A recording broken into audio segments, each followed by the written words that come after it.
గత తెలుగుదేశం ప్రభుత్వం హయాంలో కుల మతాలకు అతీతంగా అన్ని వర్గాల ప్రజలకు అండగా నిలిచి పిఠాపురం నియోజకవర్గాన్ని అన్ని విధాలుగా అభివృద్ధి చేశానని పిఠాపురం నియోజకవర్గ ప్రజలు స్థానికుడినైనా తనకు మరోసారి శాసనసభ్యుడిగా అవకాశం ఇవ్వాలని తెలుగుదేశం రాష్ట్ర అధికార ప్రతినిధి పిఠాపురం మాజీ ఎమ్మెల్యే వర్మ ప్రజలకు విజ్ఞప్తి చేశారు.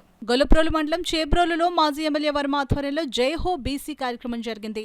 ముందుగా తెలుగుదేశం పార్టీ బీసీ విభాగం నాయకులు, మాజీ జడ్పీటీసీలు, గొల్లప్రోలు మున్సిపల్ మాజీ చైర్మన్తో కలిసి మాజీ ఎమ్మెల్యే వర్మ తెలుగుదేశం పార్టీ వ్యవస్థాపకుడు నందమూరి తారక రామారావు విగ్రహానికి, అలాగే జ్యోతిరావు పూలే చిత్రపటానికి పూలమాలలు వేసి ఘనంగా నివాళులర్పించారు. అనంతరం ఈ వైసీపీ ప్రభుత్వంలో బీసీలకు జరుగుతున్న అన్యాయాలను పలువురు సభ దృష్టికి తీసుకుని వచ్చారు.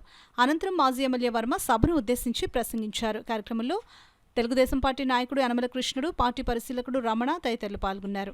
ఒక్కడు లేడా మనవాడు మనల్ని పరిపాలించుకోవడానికి? ఉన్నారా లేదా? ఎక్కడున్నారు?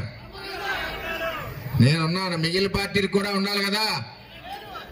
అంచేత ఏంటంటే అందరూ ఏ పార్టీ అయినా పిఠాపురం వాడే ఉండాలి, వాడు మనవాడే ఉండాలి, మన కోసం పోరాడేవాడే ఉండాలి, మన కోసం నిరంతరం శ్రమించేవాడు ఉండాలి, పిలిస్తే పలికేవాడు ఉండాలి. వాడే కానీ నాయకుడు ఏదో పదవి ఇచ్చారు కదా అని కార్ల మీద పోయి షికార్ల మీద పోవడానికి కాదు. మనతో కలిసి భోంచేసేవాడు ఉండాలి, మనతో కలిసి తిరిగేవాడు ఉండాలి, మనతో గుడిసెలో కూర్చుని.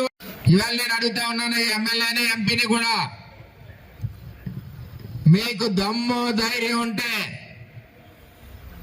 ఎక్కడ కూడా నేనేసిన రోడ్డు మీద కాలెట్టకుండా గ్రామాల్లోకి వెళ్ళగలరా?